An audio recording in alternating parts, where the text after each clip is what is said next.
Hi all അസ്സാം വലൈക്കും. എല്ലാവർക്കും നമസ്കാരം. പുതിയൊരു വീഡിയോയിലേക്ക് എല്ലാ കൂട്ടുകാർക്കും സ്വാഗതം. എന്തുണ്ട് വിശേഷം? എല്ലാവർക്കും സുഖമല്ലേ? ഞാനും സുഖമായിട്ടിരിക്കുന്നു. ഇന്ന് ഞാൻ വന്നിട്ടുള്ളത് ഉപ്പാൻ്റെ അനുജൻ്റെ മോൻ്റെ മോളും കല്യാണമാണ്. അപ്പോൾ അതിൻ്റെ വീഡിയോ ഞാൻ നിങ്ങളുമായിട്ട് ഷെയർ ചെയ്യുന്നത്. വീഡിയോ നിങ്ങൾ മസ്റ്റായിട്ട് വാച്ച് ചെയ്യുക. നന്നായിട്ട് എൻജോയ് ചെയ്തിട്ടുള്ള വീഡിയോസാണ് ഇത്. പൂർണ്ണമായിട്ട് വാച്ച് ചെയ്യാം കേട്ടോ. പിന്നെ എപ്പോഴും പറയുന്ന പോലെ തന്നെ ചാനൽ സബ്സ്ക്രൈബ് ചെയ്തിട്ട് സപ്പോർട്ട് ചെയ്യാം. ഓക്കെ, പിന്നെ ലൈക്ക് ചെയ്യുക, ഷെയർ ചെയ്യുക, നിങ്ങളുടെ അഭിപ്രായങ്ങൾ അറിയിക്കുക. അങ്ങോട്ടുള്ള സ്കൂട്ടറിൽ നിന്ന് കണ്ണൂരിനെ വരുന്നതാട്ടോ വടകരയ്ക്ക്. ഇത് വടകര തായങ്ങാടി എന്ന് പറഞ്ഞ സ്ഥലമാണിത്. ഞാൻ ജനിച്ചു വളർന്നു ഒക്കെ ഉള്ള നല്ലൊരു സ്ഥലം കൂടിയിട്ടാണിത്. വടകര തായങ്ങാടി നല്ല അടിപൊളി സ്ഥലമാണ്. എല്ലാം നമ്മളെ തൊട്ടടുത്തായിട്ടായിരുന്നു. സ്കൂളായാലും ഡോക്ടർത്തായാലും എല്ലാം അടുത്തടുത്തായിട്ടാണ്. ഒരു ബുദ്ധിമുട്ടും ഇല്ല. പിന്നെ അതുമാത്രമല്ല, നമുക്ക് ഒറ്റയ്ക്ക് ഏത് പാതിരാത്രി വേണമെങ്കിലും എവിടെ വേണമെങ്കിലും പോവാം. ആരും ഒന്നും ചെയ്യില്ല. അത്രയ്ക്ക് നല്ല ഉറപ്പുള്ള സ്ഥലം കൂടിയിട്ടാണിത്. എൻ്റെ നാട്ടിൽ ഞാനിപ്പോൾ നിൽക്കുന്ന സ്ഥലത്താണെങ്കിൽ നമുക്ക് എവിടെയെങ്കിലും പോകണമെന്നുണ്ടെങ്കിൽ നല്ല പേടിയാണ് ഒറ്റയ്ക്ക് പോകാൻ വേണ്ടിയിട്ട്. ഈ വടകര തായങ്ങാടിയിൽ അങ്ങനെ ഒരു പേടി വേണ്ട, ധൈര്യമായിട്ട് നമുക്ക് പോയിട്ട് വരാം. അപ്പോൾ ഞാൻ ഉപ്പാൻ്റെ വീട്ടിലേക്കാണ് പോകുന്നത് കേട്ടോ. ഡ്രസ്സൊക്കെ ചേഞ്ച് ചെയ്തിട്ടാണ് ഇനി ഉപ്പാൻ്റെ അനുജൻ്റെ വീട്ടിലേക്ക് പോകാൻ. നല്ല വിശപ്പുണ്ടേന്. രാവിലെ 12 മണിക്ക് ഇറങ്ങിയതാണ്. ഉപ്പാൻ്റെ വീട്ടിലെത്തിയത് 2:30 മണിക്കാണ്. പിന്നെ അവിടെ നിന്ന് ഡ്രസ്സൊക്കെ ചേഞ്ച് ചെയ്തിട്ട് നേരെ പിന്നെ ഉപ്പാൻ്റെ അനുജൻ്റെ വീട്ടിലെത്തി. അവിടെ ചോറൊക്കെ കഴിഞ്ഞിട്ടുണ്ടേനെ. അപ്പോൾ പുട്ടും നല്ല ചിക്കൻ കറിയും കഴിച്ചു. വീട്ട് 6 മണിയായപ്പോൾ ചായക്കടി വെച്ചിട്ട് ചായ കൊടുക്കും. എണ്ണക്കടികൾ അധികം ഉണ്ടാകും. ബേക്കറി സാധനം ഒന്നും വെക്കൂല കേട്ടോ. പലതരം എണ്ണക്കടികൾ വെച്ചിട്ട് വരുന്നവർക്ക് ഒരു 8 മണി വരെ ഇങ്ങനെ ചായ കൊടുത്തോണ്ടിരിക്കും. എല്ലാവരുടെ നാട്ടിലുണ്ടോ എനിക്കറിയില്ല. എൻ്റെ നാട്ടിൽ അങ്ങനെ ഞാൻ പണ്ടേ കണ്ടുവരുന്നൊരു കാര്യമാണ് കേട്ടോ. കണ്ണൂർ നാട്ടിൽ അങ്ങനെ ഇല്ല കേട്ടോ. മൈലാഞ്ചിൻ്റെ സമയത്ത് വരുന്നവർക്കെല്ലാം വെള്ളം കൊടുത്തിട്ട് ഒഴിവാക്കുക, അങ്ങനെ ചെയ്യാറ്. പക്ഷേ വടകര നാട്ടിൽ അങ്ങനെയല്ല. ഒരു 8 മണി വരെ ഇങ്ങനെ ചായക്കടി ഇങ്ങനെ കൊടുത്തോണ്ടിരിക്കും. പിന്നെ ഇന്ന് ഉപ്പാൻ്റെ അനുജൻ്റെ മോളും നിക്കാഹാണ്. അപ്പോൾ ചെക്കനെല്ലാം ഒരുങ്ങി നിക്കാഹിന് ആൾക്കാരൊക്കെ വന്ന് നിക്കാഹ് നടന്നുകൊണ്ടിരിക്കുന്നുണ്ട്. ഉപ്പാൻ്റെ അനുജൻ്റെ വീട്ടിൽ വെച്ചിട്ടാണ് മോൻ്റെ നിക്കാഹ്. മോളെ നിക്കാഹ് മോളെ ഭർത്താവിൻ്റെ വീട്ടിൽ വെച്ചിട്ടാണ് കേട്ടോ. അതൊരു 8 മണിക്ക് ശേഷം ഇവിടുത്തെ നിക്കാഹ് കഴിഞ്ഞിട്ട് ഇവിടുത്തെ ആൾക്കാരെല്ലാം കൂടിയിട്ട് അങ്ങോട്ടേക്ക് പോയി. സഹോദരിമാർ, പുതുപ്പണം മഹലിലെ സ്വദേശിയായ അബ്ദുൽ സത്താർ സാഹിബിൻ്റെ മകൻ ഹാദി ഉനസ്,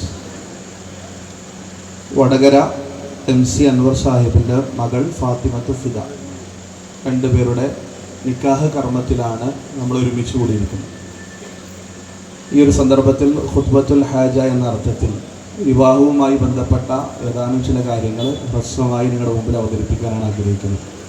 നമുക്ക് എല്ലാവർക്കും അറിയാം, വിവാഹം എന്നുള്ളത് സുതാര്യമായ പരിപാവനമായ ആൺപെൺ ബന്ധങ്ങളുടെ ഏക ശരിയായ മാർഗമാണ്. ഇസ്ലാം അതിനെ അങ്ങനെയാണ് പരിചയപ്പെടുത്തുന്നത്. വളരെ സുതാര്യമായ കർമ്മം, എന്നാൽ അത് പരിപാവനമാണ്, കാത്തു സൂക്ഷിക്കേണ്ടതാണ്. അത് മാത്രമാണ് ആണും പെണ്ണും ചേർന്ന് ജീവിക്കാൻ, ഒന്നായി ജീവിക്കാൻ ഇസ്ലാം അനുവദിക്കുന്ന ഒരു മാർഗം. വിശുദ്ധ ഖുർആൻ അതിനെക്കുറിച്ച് സൂറത്ത് റൂമിലെ പരാമർശം നമുക്ക് എല്ലാവർക്കും അറിയാം. ഒമിനായാതി അൻ ഖലഖ ലക്കും മിൻ അൻഫുസികും അസ്വാജ ലിതസ്കുനു ഇലൈഹ വജഅല ബൈനകും മവദ്ദതൻ വറഹ്മ. അല്ലാഹുവിൻ്റെ വലിയ ദൃഷ്ടാന്തങ്ങളിൽ പെട്ടതാണ് അൻ ഖലഖ ലക്കും മിൻ അൻഫുസികും അസ്വാജ, നിങ്ങളിൽ നിന്ന് നിങ്ങൾക്കുള്ള ഇണകളെ സൃഷ്ടിച്ചു നൽകി എന്നുള്ളത്. ആകാശഭൂമികളെക്കുറിച്ചും പ്രകൃതി വിസ്മയങ്ങളെക്കുറിച്ചും അതിലെ ദൈവികമായ അടയാളങ്ങളെക്കുറിച്ചും പരാമർശിച്ചു വന്നതിന് ശേഷമാണ് ഖുർആൻ ഈ പരാമർശം നടത്തിയത്. ഈ പ്രകൃതിയിലെ മഹാവിസ്മയങ്ങളുടെ കൂട്ടത്തിൽ ഒന്നാണ് ആൺപെൺ ബന്ധങ്ങൾ. സ്ത്രീക്ക് പുരുഷനോടും പുരുഷന് സ്ത്രീയോടും തോന്നുന്ന സ്നേഹം, അനുരാഗം, അടുപ്പം, ഇതൊരു മഹാത്ഭുതമാണ്. അൻ ഖലഖ ലക്കും മിൻ അൻഫുസികും അസ്വാജ ലിതസ്കുനു ഇലൈഹ, എന്തിനു വേണ്ടിയാണ്? മനുഷ്യന് സ്വസ്ഥതയും സമാധാനവും നൽകാൻ വേണ്ടിയാണ്. ലിതസ്കുനു ഇലൈഹ, സെക്കന എന്ന് പറയുന്നത് സമാധാനവും ശാന്തിയും തേടി ചെല്ലാനുള്ളതാണ്.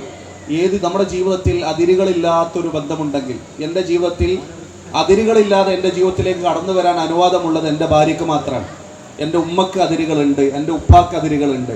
ഒരു മനുഷ്യൻ്റെ വ്യക്തി ജീവിതത്തിൽ അതിരുകളില്ലാതെ കയറി വരാൻ അനുവാദമുള്ളത് ഇണകൾക്ക് മാത്രമാണ്. അത് ലിതസ്കുനു ഇലൈഹ, ഇണയുടെ അസാന്നിധ്യത്തിൽ ഒരു മനുഷ്യന് ഇവിടെ സമാധാനത്തോടു കൂടി ശാന്തിയോടുകൂടി സ്വസ്ഥമായി ജീവിക്കുക എന്നുള്ളത് പ്രയാസമാണ്. പ്രണയം, ആളുകളുടെ മുമ്പിൽ ഇന്ന് ഇവിടെ വിവാഹിതയാകുന്ന ഫാത്തിമത്തു ഫിദയുടെ പിതാവ് MC അൻവർ സാഹിബ്, അദ്ദേഹത്തിനോട് ഹാദി ഇവിടെ വാക്കു കൊടുക്കുകയാണ്. നിങ്ങളുടെ മകളെ ഞാനിതാ, ഇന്നുവരെ നിങ്ങൾ പരിപാലിച്ചു പോന്ന നിങ്ങളുടെ മകളെ ഇന്നു മുതൽ ഞാൻ ഏറ്റെടുക്കുകയാണ്. അവളുടെ വസ്ത്രം, ഭക്ഷണം, അവളുടെ താമസം, അവളുടെ ആരോഗ്യം എല്ലാം ഈ കാണുന്ന ആളുകളുടെ മുമ്പാൽ ഞാൻ ഏറ്റെടുക്കുകയാണ്. ഇതിനാണ് പവിത്രമായ സ്നേഹം എന്ന് ഇസ്ലാം പറയുന്നത്, പരിശുദ്ധമായ സ്നേഹം. ഈ ഒരു മീസാഖ് ഇല്ലെങ്കിൽ നമ്മുടെ ജീവിതത്തിൻ്റെ കെട്ടുറപ്പ് നഷ്ടപ്പെടും. ഇന്ന് സമൂഹത്തിൽ കണ്ടുകൊണ്ടിരിക്കുന്ന, യൂറോപ്യൻ നാടുകളിൽ കണ്ടുകൊണ്ടിരിക്കുന്ന പ്രശ്നങ്ങളുടെയൊക്കെ നാരായ വേരായി മാറിയിരിക്കുന്നത് ഇത്തരം വിവാഹ ബന്ധങ്ങളെ അവർ പുച്ഛിച്ചു, അതിനെ അകറ്റി നിർത്തി എന്നുള്ളതാണ്. അതുകൊണ്ട് ഞാൻ കൂടുതൽ ദീർഘിപ്പിച്ച് സംസാരിക്കുന്നില്ല. നിക്കാഹൊക്കെ കഴിഞ്ഞു. അതിനുശേഷം 12 അകത്തേക്ക് ഞാൻ ചോറ് കഴിക്കാൻ വേണ്ടി വന്നതാണ്. ഞാനും ഇളമയും പിന്നെ ഉപ്പാൻ്റെ അനുജന്മാരും ഭാര്യമാരും അങ്ങനെയൊക്കെ ഉണ്ട്. അപ്പോൾ ഇരിക്കാൻ വേണ്ടി വന്ന് നോക്കുമ്പോൾ തന്നെ നല്ല തിരക്കാന്ന്, ഒട്ടും തന്നെ കസാലൊന്നുമില്ല. അപ്പോൾ പിന്നെ എന്നെ ചോറ് കഴിക്കാൻ വേണ്ടി നിൽക്കുന്ന സമയത്ത് നമ്മൾ ചെറുതിലെ പഠിച്ചിട്ടുള്ള ആൾക്കാരൊക്കെ ഉണ്ട്, എൻ്റെ ഫ്രണ്ട്സുകളൊക്കെ ഉണ്ട്. അന്ന് പഠിച്ചിട്ടുള്ള ഓർമ്മ വെച്ചിട്ട് അവർക്ക് എന്നെ അറിയാം, പക്ഷേ എനിക്ക് അവരെ അറിയുന്നില്ല. അവരിങ്ങോട്ട് പറഞ്ഞു തരുന്നത് ഇന്നാളാന്ന് എന്നൊക്കെ ഇങ്ങനെ പറഞ്ഞു തരും. അപ്പോൾ ഇങ്ങനെ മനസ്സിലാവും കുറേ പേരെ കണ്ടുമുട്ടിക്കണം. നമ്മളിപ്പോൾ ഒരു പണ്ടേ പഠിച്ചിട്ടുള്ള ആൾക്കാരൊക്കെ ഉണ്ടാവില്ലേ, മദ്രസയിലായാലും സ്കൂളായാലും. അങ്ങനെ ഇവിടെ വന്നതിന് ശേഷം അങ്ങനെ കുറേ പേരെ കാണാൻ പറ്റി. അതിൻ്റെ വലിയൊരു കാര്യമാണ്. നമുക്ക് അങ്ങോട്ടും ഇങ്ങോട്ടും കാണാമെന്നെല്ലാം പറയുന്നത് ഭയങ്കര സന്തോഷമല്ലേ. അങ്ങനെ കണ്ടു. അതിനുശേഷം ഇതേ സ്റ്റേജ് കയറിയിട്ട് കുട്ടികൾ കുറേ പിള്ളേരുണ്ട്. അപ്പോൾ കോപ്പിറൈറ്റ് വരുന്നതുകൊണ്ട് എനിക്ക് മ്യൂസിക് ഇടാനൊന്നും പറ്റില്ല.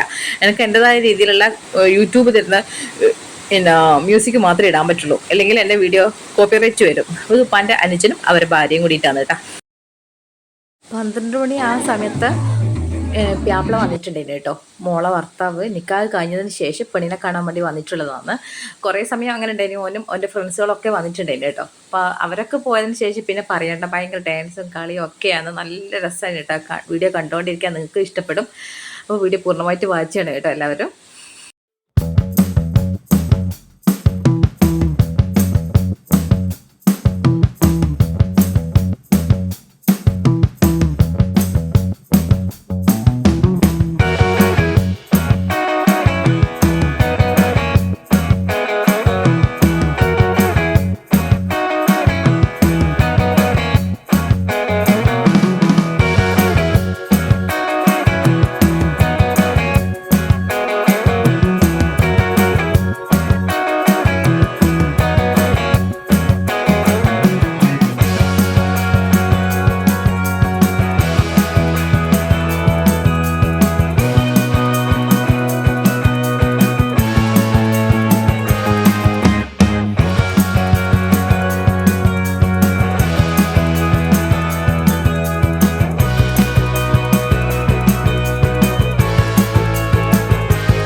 നിർത്താണ്ട് ഡാൻസ് കളിച്ചുകൊണ്ടിരിക്കുക. അവർ നന്നായിട്ട് ടയർഡായി കേട്ടോ. അവർക്കൊക്കെ വെള്ളമൊക്കെ കൊടുത്തു, അവരൊക്കെ കുടിച്ചു. അതിനുശേഷം ഞാൻ നേരെ ഉപ്പാൻ്റെ വീട്ടിലേക്ക് പോയി. ഞാനും ആങ്ങളെയും ഭാര്യയും ഉപ്പയും ഒക്കെ നമ്മൾ ഉപ്പാൻ്റെ വീട്ടിലേക്കാണ് പോയത്. അപ്പോൾ ഉറങ്ങാനൊന്നും പറ്റിയിട്ടില്ല. ആങ്ങളുടെ മോള് ഭയങ്കര കരച്ചിലായി ഇന്നലെ രാത്രി.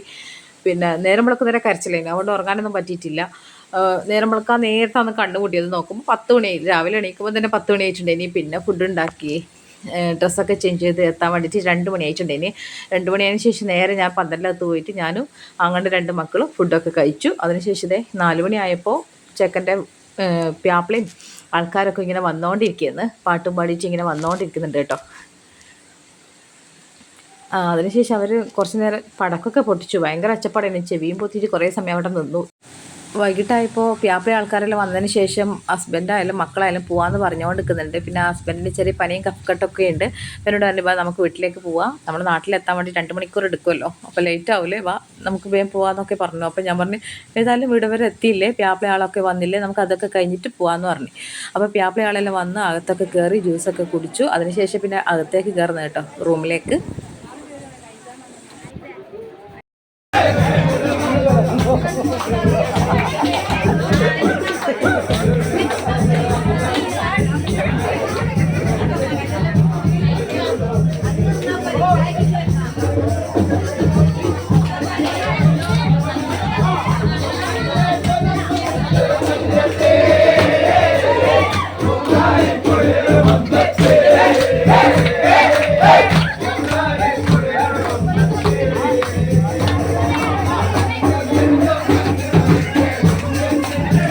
പെണ്ണിനെ റൂമിൻ്റെ അകത്താക്കി. അപ്പോൾ അങ്ങനെ ഒരു ചടങ്ങുണ്ടല്ലോ. പിന്നെ അതുമാത്രമല്ല, പോകുമ്പോൾ കരയുമ്പോൾ ഭയങ്കര സങ്കടമായിരിക്കും അല്ലേ. ഭർത്താവിൻ്റെ വീട്ടിലേക്ക് പെണ്ണിങ്ങനെ പോകുമ്പോൾ ഭയങ്കര സങ്കടമായിരിക്കും. എല്ലാവർക്കും ഉണ്ടാകുന്നതാണ്, പക്ഷേ എന്നാലും കാണുമ്പോൾ നമുക്കൊരു സങ്കടം ഉണ്ടാവും. ഓൾ ഉപ്പയാണ് ഇത്. അപ്പോൾ ഇത്രയുള്ളൂ എൻ്റെ വീഡിയോ നിങ്ങൾക്ക് എല്ലാവർക്കും ഇഷ്ടപ്പെട്ടിട്ടുണ്ടെങ്കിൽ ചാനൽ സബ്സ്ക്രൈബ് ചെയ്യാൻ മറക്കല്ല കേട്ടോ. ഓക്കെ, അടുത്ത അടിപൊളി വീഡിയോ ആയിട്ട് കാണാം. അതുവരേക്കും ബായ്.